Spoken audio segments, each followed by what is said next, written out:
Hey everyone, it's Michael here at Home Health Success Academy, and in this video, we are talking about lunch and learns, and this video is part of what we call our Home Health Marketing Mistake video series. So let's go ahead and get started and talk about lunch and learns. Okay, so lunch and learns, right? This is the famous big thing that a lot of marketers want to be able to do. Now, I am not a proponent of lunch and learns. I don't believe in it as much, okay? Especially if this is the first time that you're actually coming into a facility to visit them. A lot of marketers want to say, give me more money. I need a bigger budget because I need to do a bunch of lunch and learns. I want to be able to do a lunch and learn every day or twice a day. Well, guess what? That's very costly, especially for a smaller home health agencies, even for larger agencies as well.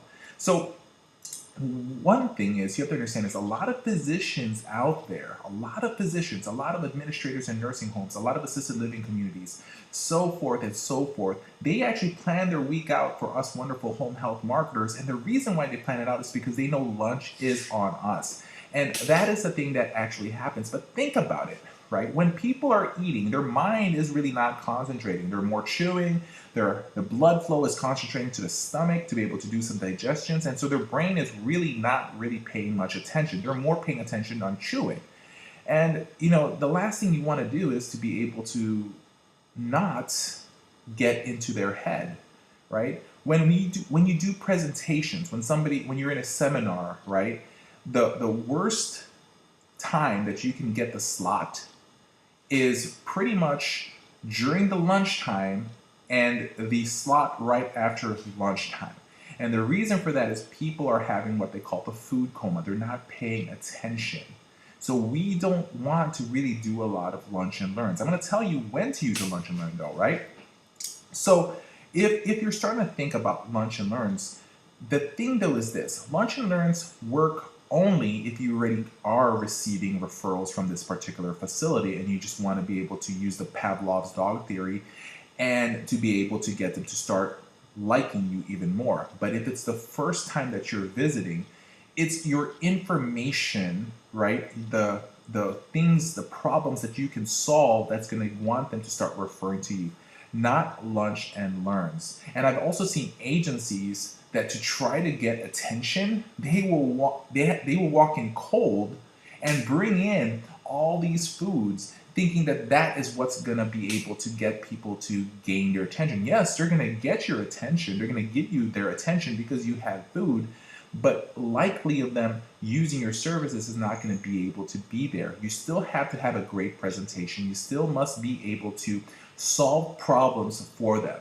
So here's a thing that I like to do, right? Instead of doing lunch and learns, I always tell people, I said, listen, what I'm going to do is I'm going to bring you some desserts.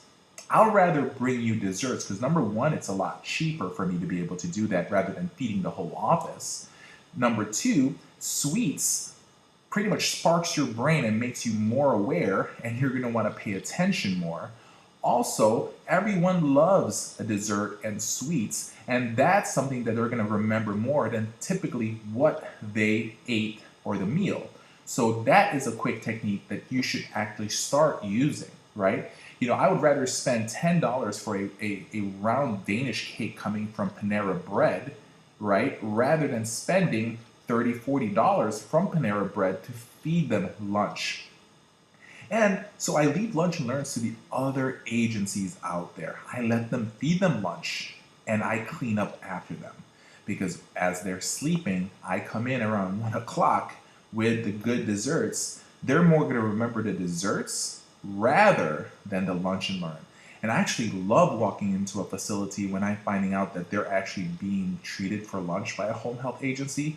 Let's say, for example, I walk into a facility around 1 o'clock or so and I see that somebody is actually feeding them lunch and they're a home health agency.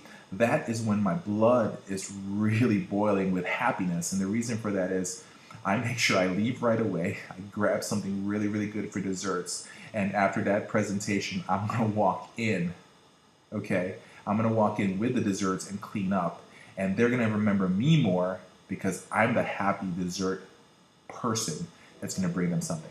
So lunch and learn, not if it's the first visit. Lunch and learn, right, is only good If, let's say, for example, you finally get that initial referral, that second referral, that third referral, and you just want to be able to thank them, right? Because what you're doing is they gave you a patient, now you're going to give them a treat.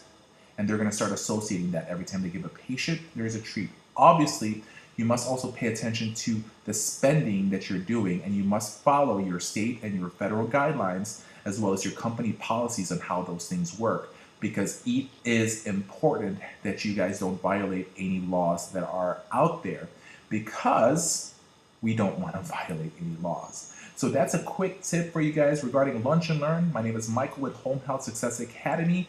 This is part of our home health marketing home health marketing mistakes video series. Make sure you keep on watching our videos. Remember, home health marketing is easy if you know what to do.